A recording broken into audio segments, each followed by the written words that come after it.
ایک دفعہ ہارون الرشید کا ایک بیٹا غصے میں بھرا ہوا باپ کے پاس آیا اور کہا کہ فلاں سپاہی کے لڑکے نے مجھے ماں کی گالی دی ہے۔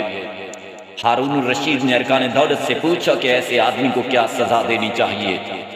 ایک نے زبان کاٹنے کی رائے دی اور ایک دوسرے نے جائیداد کی ضبطی اور ملک بدر کرنے کی سزا تجویز کی، اور ایک نے اس کا قتل کا مشورہ دیا۔ ہارون الرشید نے بیٹے سے مخاطب ہو کر کہا کہ اے بیٹے، اگر تو اسے معاف کر دے تو تیری مہربانی، اور اگر نہیں کر سکتا تو بھی اس کو ماں کی گالی دے دے، لیکن حد سے تجاوز نہ کرنا، اور نہ پھر تیری طرف سے ظلم ہوگا اور دوسرے کی طرف سے دعویٰ ہوگا۔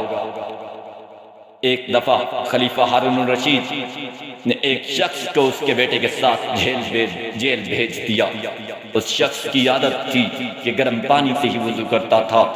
داروغہ جیل نے قید خانہ میں آگ لے جانے کی ممانعت کی تو لڑکے نے رات کو قندیل میں پانی رکھ کر اپنے والد کے لیے پانی گرم کیا۔ جب صبح ہوئی تو اس شخص کو ذرا گرم پانی ملا۔ اس نے بیٹے سے پوچھا یہ پانی کہاں سے آیا ہے؟ اس کے بیٹے نے جواب دیا اس قندیل پر گرم کیا ہے۔ جب یہ خبر داروغہ جیل کو پہنچی تو اس نے قندیل کو اونچا کر کے لٹکا دیا۔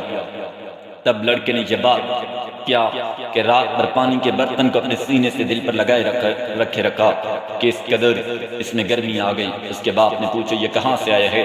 اس نے اصل صورتحال بیان کی۔ تب باپ نے ہاتھ اٹھا کر دعا مانگی، اے اللہ اس کو جہنم کی گرمی نہ چکھائیو۔